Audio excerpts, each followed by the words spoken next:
Hello everyone, আসসালামু আলাইকুম। আরেকটা ভিডিও নিয়ে আপনাদের সামনে হাজির হয়েছি। আমি মূলত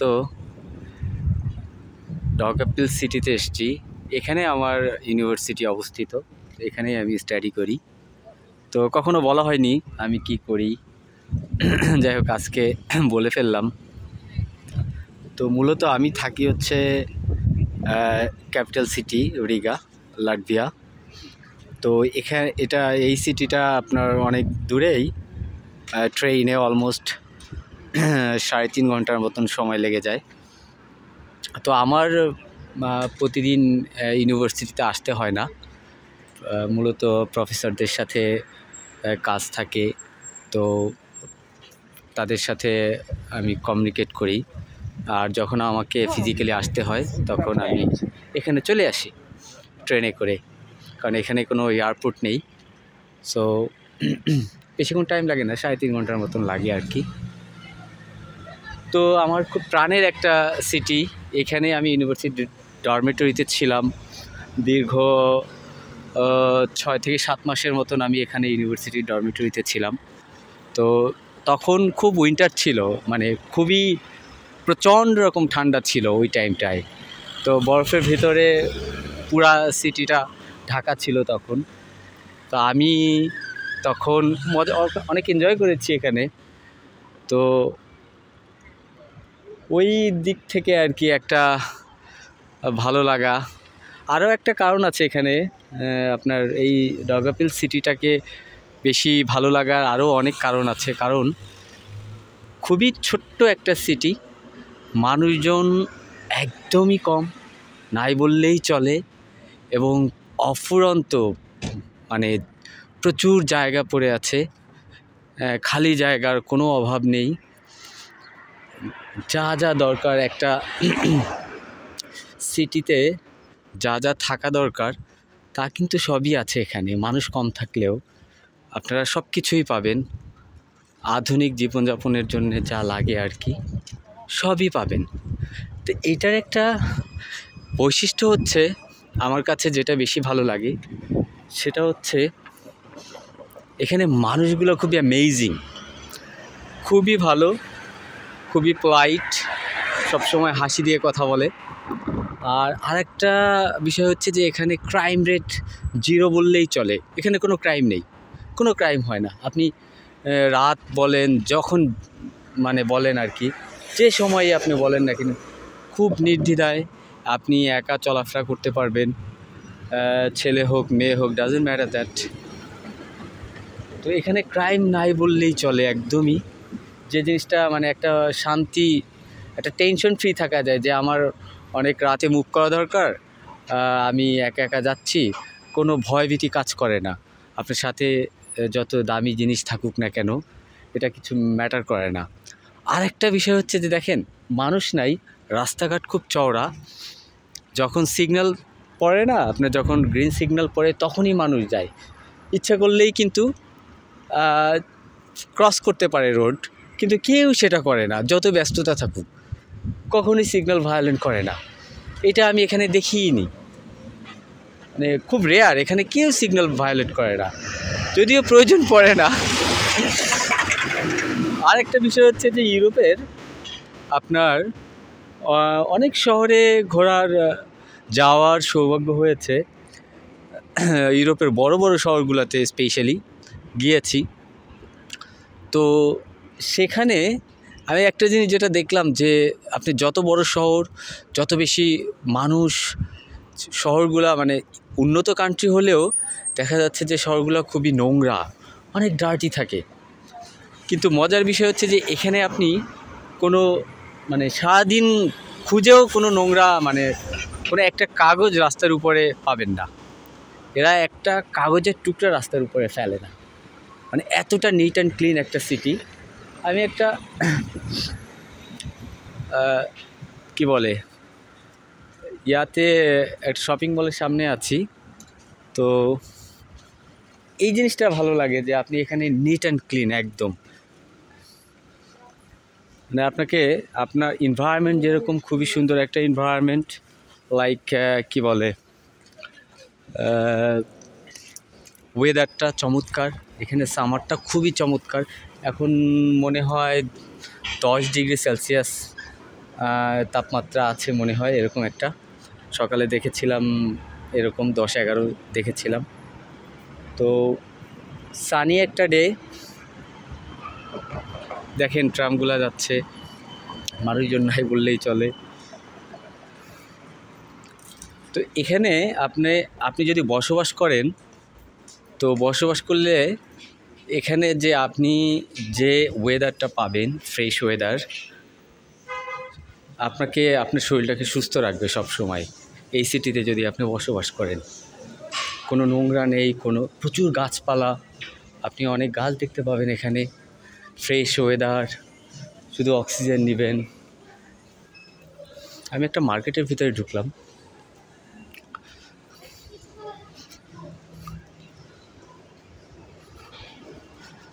মানে আমার কাছে মনে হয় অন কাইন্ড অফ এটা একটা কান্ট্রি সাইড যেরকম থাকে ওরকম লাগে, যদিও এটা একটা সিটি।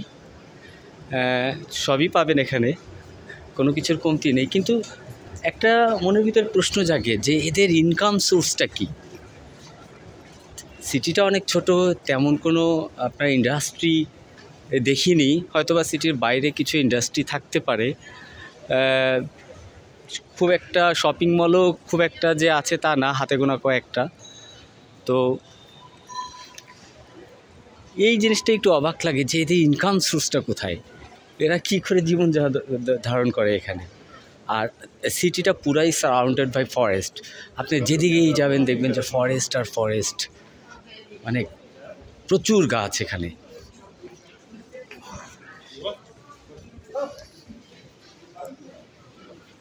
দেখেন এই যে একটা রেস্টুরেন্ট, এখানে আমি যখন প্রথমে আসি আপনার তখন তো বরফে ঢাকা ছিল পুরো সিটিটা, উইন্টারে এসেছিলাম। তো তখন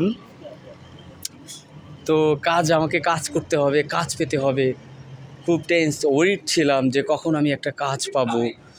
তো এখানে এসেছিলাম প্রথমেই, এই রেস্টুরেন্টটাই প্রথমে এসেছিলাম, এসে বললাম যে আমাকে একটা কাজ দেওয়া যায়। তাই এদের প্রবলেম হচ্ছে যে এদের একটাই কথা, কাজ দেওয়া যাবে বাট আমাকে ল্যাঙ্গুয়েজটা জানতে হবে। তা আমি তো ল্যাঙ্গুয়েজ জানি না। তো যাই হোক, তারপরেও কয়েকবার এসেছিলাম, তো হয়নি, এখানে কোনো কাজ পাইনি। তো এই বিষয়গুলা যে মানুষ, আরেকটা সবথেকে ভালো লাগার দিক হচ্ছে যে মানুষ কম।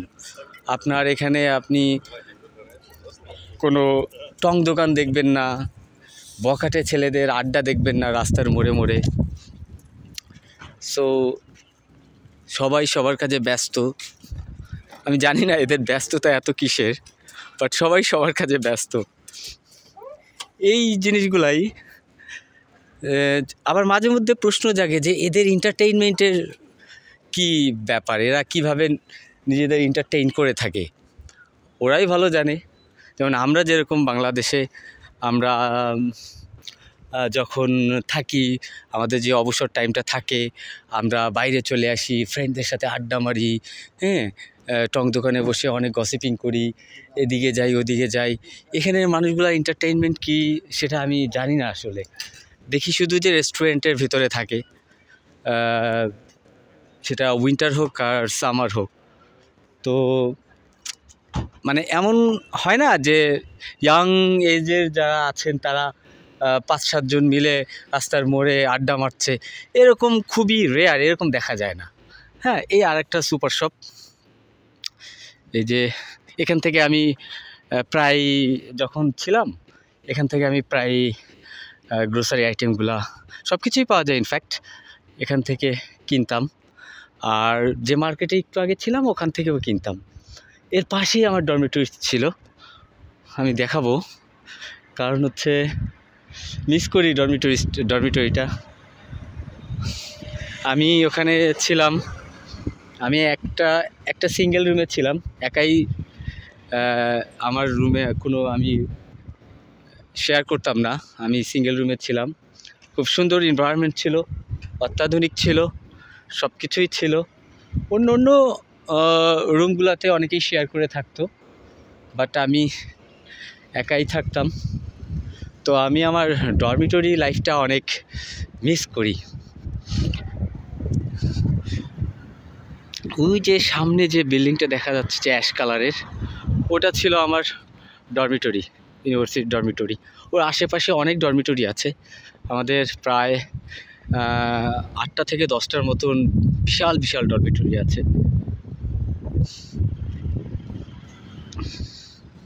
আমি কিন্তু একটা পার্কিংয়ের ভেতর থেকে হেঁটে আসলাম।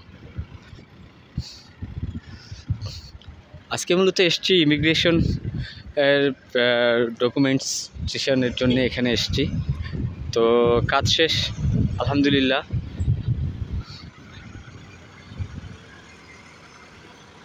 আবার একটু পরেই চলে যাব, রিগাতে চলে যাব, কর্মস্থলে চলে যাব।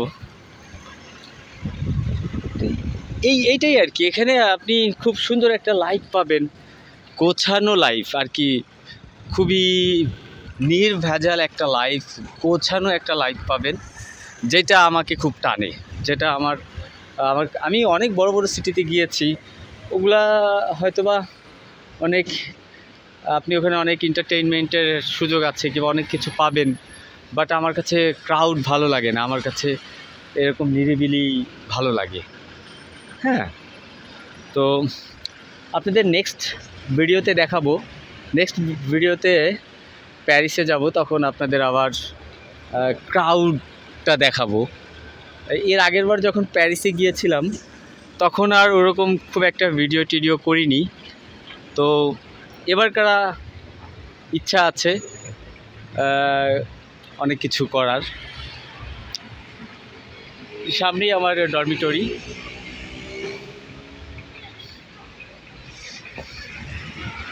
যে এটা একটা সুপার শপ। এখান থেকে এখানে সবাইকে আমি চিনি, কারণ আমি প্রতিদিনই আসতাম কিছু না কিছু কেনাকাটার জন্য, প্রতিদিনই আসতাম সুপার শপে, কিছু না কিছু আমাকে কিনতে হতোই। হ্যাঁ, সব সময় টাটকা তাজা খাবার খেতাম। তো এই জন্যে দেখা যাচ্ছে যে কিছু না কিছু লাগেই, দেখা যাচ্ছে যে আজকে একটা জিনিস শেষ হয়ে গেছে, আবার কালকে আর একটা জিনিস শেষ হয়ে গেছে। আর এরা ফুল খুব ভালোবাসে, যে কোনো স্পেশাল ডেতে দেখবেন যে এদের কালচারটাই এরকম, যে স্পেশাল ডেগুলোতে আপনার এরা সবাইকে ফুল দেয়, চকলেট দেয়।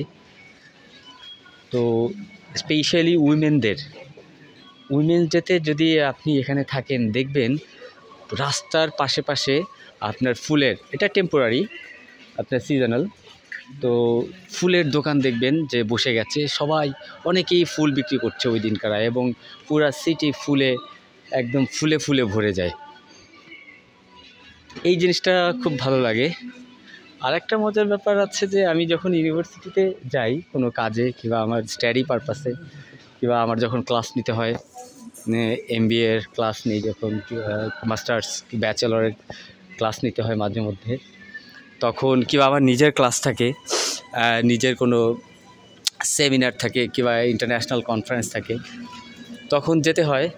এই যে নেক্সট মান্থে আমার একটা ইন্টারন্যাশনাল কনফারেন্স আছে, তো কনফারেন্সে অ্যাটেন্ড করতে হবে। তখন ইউনিভার্সিটিতে গেলে আরেকটা মজার ব্যাপার যে অনেক চকলেট খাওয়া যায়। আপনি যে ক্লাসেই ঢুকবেন না কেন, কিংবা অ্যাডমিনিস্ট্রেটিভ কোনো কাজে গেলেন কিংবা লাইব্রেরিতে গেলেন, যেখানেই যান না কেন ইউনিভার্সিটির, সব জায়গায় আপনার বক্সের ভিতরে চকলেট থাকে, দামি দামি চকলেট, খুব মজার চকলেট থাকে। আপনি গেলে ওই চকলেটগুলো খেতে পারবেন, হ্যাঁ, যে কাজেই যান না কেন। এই জিনিসটা আবার খুব মিস করি, খুব এনজয় করতাম ইউনিভার্সিটিতে গেলেই চকলেট খেতাম। আর মাঝে মধ্যে ওরা যখন আমি যখন ক্লাস নিই, তখন দেখা যাচ্ছে যে কফি অফার করে। কফি বেসিক্যালি অফার করা লাগে না, আমি নিজে নিয়েই খেতে পারি। ওখানে কেউ কাউকে দিবে এই ধরনের কোনো সিস্টেম নেই, আপনার যেটা লাগবে আপনি সেটা নিয়ে খেতে পারবেন। তো এখন সত্যি কথা বলতে আমি আর এখন কোনো ক্লাস নেই না। কারণ হচ্ছে দুইটা কারণ। একটা কারণ হচ্ছে যে আমি এই সিটিতে থাকি না, তো আমার জন্য খুব বার্ডেন হয়ে যায়। আর আরেকটা কারণ হচ্ছে যে এখানে ক্লাস নিলে আমাকে পেই করে না, যেটা সাধারণত ইউরোপের অন্য অন্য ইউনিভার্সিটিতে আপনি যদি ব্যাচেলর মাস্টার্সের ক্লাস নেন তখন আপনাকে পেই করে, কিছুটা হলেও পে করে। তো এখানে আমাকে পে করে না, কারণ আমাকে ক্লাস নিতে হলে আমাকে প্রেজেন্টেশন তৈরি করতে হয়, ওই টপিক্সের উপরে আমাকে নিজেকে স্টাডি করতে হয়, হ্যাঁ, যেটা আমার জন্যে মানে খুব টাইম কনজিউমিং। ওই টাইমটা যদি আমি আমার কর্মক্ষেত্রে দেই, দেখা যাচ্ছে যে তখন কি বলে, তখন আমি ধরেন আমি একটা ক্লাসের জন্যে 7-8 ঘন্টা কিংবা 10 ঘন্টা আমি স্পেন্ড করলাম। ওই 10 ঘন্টায় আমার দেখা যাচ্ছে যে প্রায় 14-15 হাজার টাকা আর্ন হয়ে গেল। সো আমাকে তো এখানে চলতে হবে, হ্যাঁ। এখানে আমার সব পরিচিত, আর আমাকে দেখলে তাকায় থাকে, কারণ আমি তো কালো, হ্যাঁ, গায়ের রং তো আমার ডার্ক, এরা তো খুব ফর্সা। আমাকে দেখলেই এরা সব হাঁ করে তাকায় থাকে, মুচকে হাসি দেয়। আর এখানে আমি আসার পরে মানে কোনো আমার মতন স্কিন কালার কাউকে দেখি নাই, হ্যাঁ। তো মাঝে দু একজন দেখেছিলাম যারা আপনার ইন্ডিয়া থেকে এখানে স্টুডেন্টরা পড়তে আসে, এ ব্যথিত একদমই নেই। যাই হোক, যেটা বলছিলাম যে তো ওই টাইমটা আমি স্পেন্ড করলে আমার কিছু টাকা আর্ন আমি করতে পারি। সেক্ষেত্রে হয় কি, আমি চলতে পারি, আমার খরচটা কিংবা আমার স্টাডির যে খরচ কিংবা জীবনযাপনের জন্য যে এক্সপেন্ডিচার আমার দরকার হয় সেটা আমি চালাতে পারি। কিন্তু এই ইউনিভার্সিটিতে প্রফেসররা যখন রিকোয়েস্ট করে কিংবা বলে ক্লাস নেওয়ার জন্যে, অবশ্যই এটা আবার আপনার কিছু কিছু ক্ষেত্রে ম্যান্ডেটরি থাকে যে আমাকে লার্নিং যে প্রসেসটা আছে সেই লার্নিং প্রসেসে আমাকে যেতে হয়। কারণ আপনাকে এটাও একটা আপনার পার্ট অফ দ্য এডুকেশন। আপনি যখন মাস্টার্সের কিংবা ব্যাচেলারের ক্লাস নেবেন, তো ওই জিনিসটাই আমাদের যে কারিকুলাম, এটা একটা আমাদের কারিকুলামের একটা পার্ট বটে। তো আমি ওই পার্টটা কমপ্লিট করে ফেলেছি। প্রথম যখন জয়েন করেছি, যখন এসছি, তখন কিছু ক্লাস নিয়েছি, তো ওই পার্টটা আমি আর কি চুকিয়ে ফেলেছি। এই জন্যে আমাকে আর নেক্সটে আর কিছু করতে হচ্ছে না। যদিও বলে মাঝে মধ্যে, পরে আমার প্রফেসরের সাথে আমার খুব ভালো সম্পর্ক। তো আমি বলছি যে আমি তো দেখো আমার জন্য বার্ডেন হয়ে যাচ্ছে, একটু প্রবলেম, সো আমি এটা পারবো না। তো বলে আচ্ছা সমস্যা নেই, তুমি তো বেশ কিছু নিয়েছো, তো এই জন্যে একটা মানে বড় বাচ্চা বেঁচে গেছি। সো ওরা যদি আবার ইনসিস্ট করে না তোমাকে you have to do this, তখন তো আমার প্রবলেম হয়ে যেত।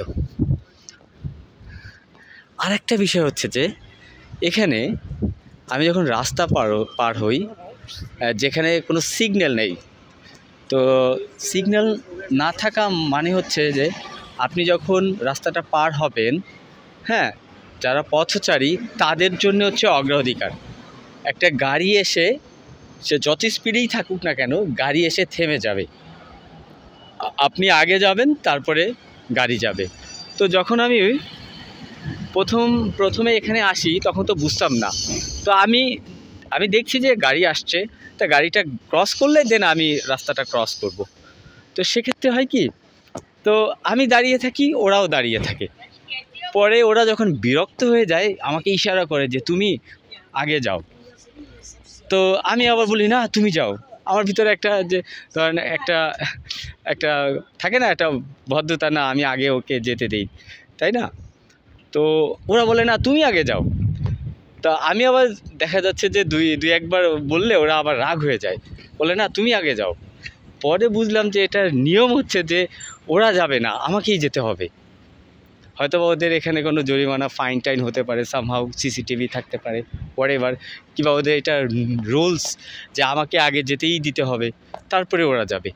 এই জিনিসটা আবার খুব ফানি লাগে যে গাড়িগুলো থেমে যাবে আপনাকে দেখলে।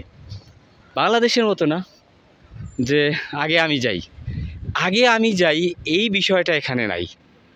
হ্যাঁ, ইভেন তো আপনি যখন রাস্তা পার হবেন, আপনার সাথে যে অন্য অন্য পথচারীরা থাকবে, হ্যাঁ, তখনও দেখবেন যে আপনাকে আগে সুযোগ করে দিবে যে তুমি যাও। তো এই জিনিসটা ভালো লাগে। খুবই আপনার এনভায়রনমেন্ট ফ্রেন্ডলি একটা সিটি। অনেক সুন্দর সুন্দর জায়গা আছে। আমি এক জায়গা থেকেই ঘুরছি কথা বলতে বলতে।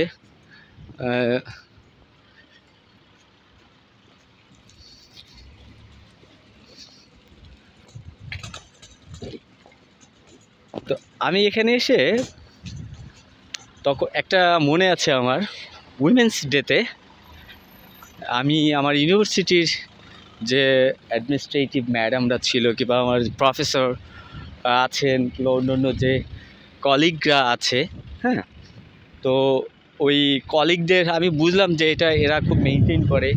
হ্যাঁ, সো আমারও ভালো লাগা কাজ করলো যে আচ্ছা ঠিক আছে, তাহলে তো যেহেতু এরা এক্সপেক্ট করে উইমেন ডেতে আপনি উইমেনদের, আপনার সেটা ওয়াইফ হোক, আপনার গার্লফ্রেন্ড হোক, আপনার মা হোক, আপনার আন্টি হোক, কিংবা আপনার ফ্রেন্ড হোক, হ্যাঁ, বান্ধবী হোক, আপনি তাদেরকে দিবেন, ফুল দিবেন, হ্যাঁ, এটা ওরা চকলেট দিবেন। তো আমি এই কাজটা করেছিলাম উইমেন্স ডেতে। আমি যারা আমার সাথে রিলেটেড, আমার যারা কলিগ, তো তাদেরকে যখন ফুল দিয়েছি তারা খুবই খুবই আনন্দিত। যে আচ্ছা বলতো, আমাকে বললো যে how do you know about this. আমি বললাম যে আমি গতকালকে থেকেই দেখছি যে সারা সিটিতে ফুলে ছেয়ে গেছে। তখন আস করলাম অনেককেই যে বিষয়টা কি, তখন ওরা বললো যে next day to women's day, so আমরা সবাইকে গিফট করি। তো ওই জিনিসটা থেকে বুঝলাম যে এখানে এই কালচারটা খুব চলে আর কি। বলে তোমাদের দেশে এরকম সিস্টেম নেই, এটা তোমরা করো না? তখন আমি কি বলবো, না, তখন বলছি না, এরকম না, ঠিক আসলে তো আমরা তো জানিই না যে কখন উইমেন্স ডে হয় না হয়। হ্যাঁ, যখন ইউনিভার্সিটিতে পড়তাম তখন হয়তো বা ইউনিভার্সিটিতে গেলে বোঝা যেত যে আজকে কিছু একটা ডে, ওই পর্যন্তই।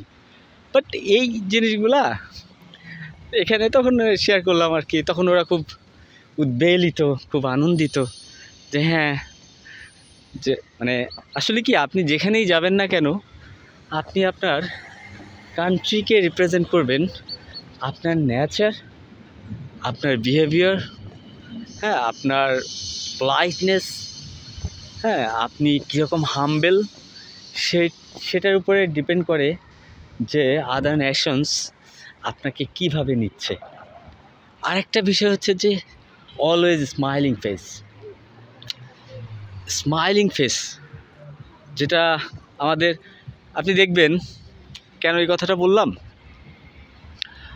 এই যে ডগ আপিলস, সেটা হচ্ছে যে বাংলাদেশে আপনি সেটা বেসরকারি হোক, সরকারি হোক, হোয়াটএভার, যে কোনো একটা অফিসে যাবেন, সার্ভিস, স্পেশালি সার্ভিস রিলেটেড কোনো একটা যদি কাজ আপনার থেকে থাকে, সেটা ব্যাংক হোক বা আদার কোনো সেক্টরস, যেখানেই যান না কেন, একটা জিনিস দেখবেন যে মানুষজন খুবই বিরক্ত, যারা সার্ভিসগুলো দিয়ে থাকে, খুবই বিরক্ত, তাদের ফেসের দিকে তাকানো যায় না। আর এখানে হয় কি, আপনি একটা প্রবলেম ফেস করছেন, আপনার সাথে খুব সুন্দর করে হাসি দিয়ে কথা বলবে, তখন ট্রাই করবে আপনাকে ওই প্রবলেম থেকে, এই দেখেন আমি কিন্তু রাস্তা ক্রস করছি, হ্যাঁ, এই যে গাড়ি আসছে, দেখেন আপনি, গাড়ি আসছে, গাড়ি কিন্তু থেমে যাবে। তো যেটা বলছিলাম আর কি, যে ওরা ট্রাই করবে আপনার প্রবলেমটা সলভ করার জন্যে, যদিও এটা যদি ওদের রেসপন্সিবিলিটিসে নাও থাকে, ওরা ট্রাই করবে আপনার সমস্যাটা সমাধান করে দেওয়ার জন্য। আর যদি না পারে, তাহলে অথরাইজ কোনো পার্সনের কাছে আপনাকে রেফার করবে।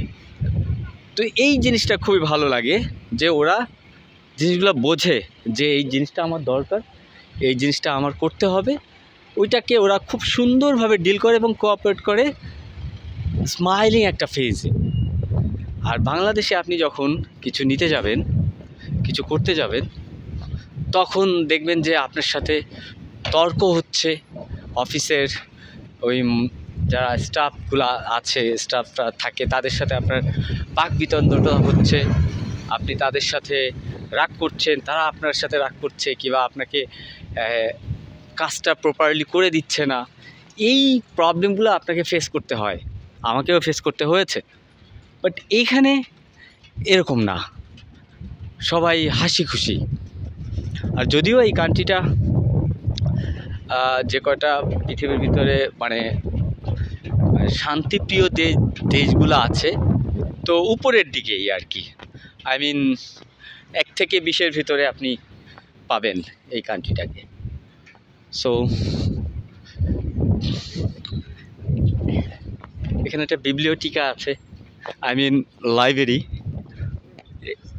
ওরা লাইব্রেরিকে বিবলিওটিকা বলে। আমি যখন প্রথমে এখানে আসি, এটা একটা হোটেল, এটা রুপটপে একটা রেস্টুরেন্ট আছে, গিয়েছিলাম এখানে। এই যে একটা ব্যাংক দেখছেন, সোয়েট ব্যাংক, এই ব্যাংকে আমি প্রথমে আসি আমার অ্যাকাউন্ট করার জন্যে, এবং এখান থেকে আমি অ্যাকাউন্ট করি। শুনলে অবাক হবেন, বাংলাদেশি টাকায় আমার জাস্ট 30,000 টাকার মতো সার্ভিস ফি লাগছে এখানে শুধুমাত্র অ্যাকাউন্ট করার জন্যে, যেটা নট রিফান্ডেবল, যেটা আমি কখনোই পাবো না। এদের সার্ভিস চার্জ বাংলাদেশি টাকায় 30,000 টাকা, যেটা আপনার অ্যাকাউন্টে ডিপোজিট হবে না। তো এখানে আসলাম, এখানে এসে এরা করে দিল, খুব কোঅপারেট করলো, আমাকে অ্যাকাউন্ট খুলে দিল। Still I am using Swedbank. এখানে আপনার সন্ধ্যার সময়, ইভিনিং টাইমে দেখবেন অনেক লাইটিং থাকে। যখন উইন্টার থাকে তখনও থাকে, অনেক অ্যাক্টিভিটিস থাকে, আসে মানুষজন। এখন ফাঁকা দেখছি। 750।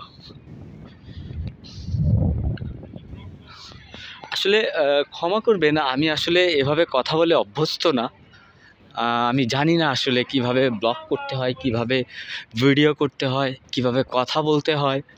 বাট আমি আমার মনের যা আসছে আমি সেটাই শেয়ার করছি, সেটাই বলছি। আর অ্যাট দ্য সেম টাইম আমি ভিডিওটা ধারণ করার চেষ্টা করছি। হ্যাঁ,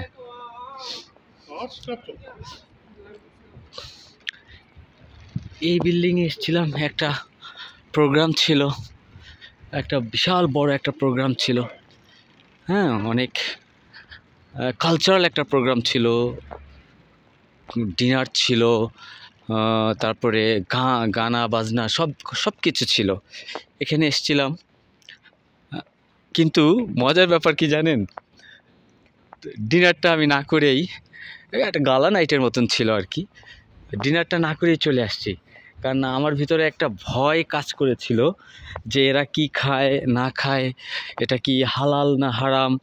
আর আমি তো বুঝবো না, যেহেতু এটা আপনার কি বলে যে বুফে স্টাইলের গালা নাইটে, তো ওইখানে তো রেস্টুরেন্টের মতন সব কিছু উল্লেখ করা নাও থাকতে পারে। এবং অনেক দেখলাম যে এখানে পুরা টেবিলে আপনার ওয়াইন, অ্যালকোহল সাজানো ছিল। তা আমি তো মুসলমান, আর আমি তো ওগুলো খাই না। সো ওই একটা জিনিস থেকে চিন্তা করলাম যে না, আমি ডিনারটা করব না। কিন্তু অনেক আইটেম ছিল, সবাই খুব মজা করে খেয়েছে। বাট আমি ডিনারটা না করেই চলে গেছি। যে এখানে আপনার কি বলে আপনার পিগ হ্যাম আর কি, যেটাকে বলি আমরা, তো ওই ধরনের যদি কিছু থাকে, কারণ এটা বোঝা যায় না আপনার কোন জিনিসের ভিতরে কি মিক্স করা থাকে, এটা বোঝা বড় ডিফিকাল্ট। সো দ্যাটস ওয়াই আমি আর রিস্ক নিই নাই। আমি জাস্ট কনসার্টের মতন যেটা ছিল ওটা দেখে আমি চলে গেছি। আমার খুবই ইমোশনের একটা জায়গা, খুবই পছন্দের একটা জায়গা, একটা সিটি, খুবই ভালো লাগার একটা সিটি। এই সিটির প্রত্যেকটা রোডে রোডে আমি হেঁটেছি, প্রত্যেকটা জায়গায় গিয়েছি, প্রত্যেকটা রেস্টুরেন্টে আমি নক করেছি যে আমাকে একটা কাজ দাও, আমাকে একটা জব দাও, আমি কাজ করতে চাই, তোমরা যে টাকা দিবা আমি সেই টাকাতেই রাজি থাকবো, আমি ইভেন দো তোমাদের আমি এক্সট্রা কাজ করে দিব, এরকম প্রপোজাল দিয়েছিলাম যে যা পারো সেটাই দাও, but I need a job, because of আমাকে এখানে থাকতে হবে, আমাকে খেতে হবে। তো যদিও আমার ডরমিটরি ফি খুবই কম ছিল তখন, এখন একটু বেড়েছে। থাকা আমি তখন মানে সত্যি কথা বলতে তখন শুধু থাকা এবং খাওয়া এই জিনিসটাই চিন্তা করেছিলাম, টিউশন ফিস কিংবা আদার রিসার্চ এক্সপেন্ডিচার ওগুলো আমি চিন্তা করি নাই। তো বাট সেটা পাইনি এখানে, সেটা হয়ে ওঠেনি। তারপরে তো শিফট করলাম রিগাতে। রিগাতে শিফট করার পরে রিগা থেকে তো চলে গেলাম লিথুয়ানাতে, ভিলনিয়াস ইউনিভার্সিটিতে, ইউনিভার্সিটি অফ ভিলনিয়াস। ওখানে একটা স্কলারশিপ পেয়েছিলাম, ওই স্কলারশিপ নিয়ে বেলজিয়াম থেকে পেয়েছিলাম, ইউরোপীয় ইউনিয়ন থেকে। তো তখন রিগাতে কিছুদিন থাকার পরেই আমাকে আবার মুভ করতে হয়েছিল লিথুয়ানাতে। লিথুয়ানার নাম্বার 1 ইউনিভার্সিটি, 1 নম্বর ইউনিভার্সিটি, এবং নট অনলি লিথুয়ানা, ইউরোপের one of the best university এবং খুবই এনশিয়েন্ট একটা ইউনিভার্সিটি, অনেক পুরাতন একটা ইউনিভার্সিটি এবং অনেক সুন্দর একটা ইউনিভার্সিটি, এবং র্যাঙ্কিংয়েও খুব ভালো একটা অবস্থান। ওই ইউনিভার্সিটিতে একটা সেমিস্টার করার সুযোগ পেয়েছিলাম আপনার ইউরোপীয় ইউনিয়নের টাকায়, স্কলারশিপ পেয়েছিলাম ওইটা দিয়ে। এবং অ্যাট দ্য সেম টাইম আমি ইউনিভার্সিটি অফ প্যারিসেও চান্স পেয়েছিলাম, আর ভিলনিয়াস, দুটোতেই চান্স পেয়েছি। পরে আমি চুজ করলাম হচ্ছে লিথুয়ানা। তার পেছনে একটা লজিক ছিল, সেটা হচ্ছে যে লিথুয়ানাতে জীবনযাপনের যে মানটা সেটা আপনি অনেক কম টাকার ভিতরে ওখানে আপনি নিজেকে ম্যানেজ করতে পারবেন। বাট প্যারিসে যে টাকা আমি স্কলারশিপ পেয়েছি সেই পুরো টাকাটাই খরচ হয়ে যেত। সো আমি কোনো টাকা সেভ করতে পারতাম না। তো সেই জন্যে আমি আর কি প্যারিসে যাইনি, কারণ এর আগে আমার প্যারিসে যাওয়ার একটা অভিজ্ঞতা ছিল, ওখানে খুবই এক্সপেন্সিভ। তো আমি চিন্তা করলাম এখানে আমি যদি প্যারিসে যাই তাহলে আমি কি করে সেভ করব, সবই তো আমার খরচ হয়ে যাবে। আমাকে তো 6 মাস পরে, 5.5 মাস পরে আবার লাটভিয়াতে ব্যাক করতে হবে, আমার যে হোম ইউনিভার্সিটি ডাউগাপলস ইউনিভার্সিটি, সেই ইউনিভার্সিটিতে আবার ব্যাক করতে হবে ওখানে ওটা কমপ্লিট করে। তো এই জন্যে আমি ইউনিভার্সিটি অফ প্যারিসে চান্স পাওয়া সত্ত্বেও ওখানে আর কি যাইনি। তো লিথুয়ানাতে গিয়েছিলাম, আবার লিথুয়ানা থেকে ব্যাক করলাম রিগাতে। রিগা থেকে এসে আবার ইউনিভার্সিটিতে কন্টিনিউ করছি সেমিস্টার। আর আমাদের এখানে আরেকটা বিষয় কি জানেন, আমাদের এখানে কিন্তু স্টুডেন্ট হিসেবে ট্রিট করা হয় না। মানে আমরা যে সাইকেল 3 লেভেলের যে এডুকেশন নেই যারা, আমরা এদেরকে কিন্তু আমাদের প্রফেসররা আমাদের কলিগ বলে। যেমন আপনার ব্যাচেলর, মাস্টার্স স্টুডেন্টদের কি মানে ট্রিট করা হয়, কি স্টুডেন্ট হিসেবে ট্রিট করা হয়, আপনার টিচাররা ওইভাবে ট্রিট করে, কিন্তু এখানের প্রফেসররা আমাদের কলিগ হিসেবে ট্রিট করে। এটা হচ্ছে আমাদের অ্যাডমিনিস্ট্রেটিভ বিল্ডিং, আমাদের ডাউগাপলস ইউনিভার্সিটি অ্যাডমিনিস্ট্রেটিভ বিল্ডিংয়ে এসেছি। কফি আছে, আপনারা চাইলে এখান থেকে কফি খেতে পারেন, but you have to pay. হ্যাঁ, আচ্ছা,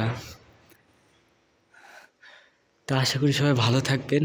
নেক্সট ভিডিওতে নতুন কিছু দেখাবো। ভালো থাকবেন সবাই, হ্যাঁ, আর আমার জন্য দোয়া করবেন। Bye, take care.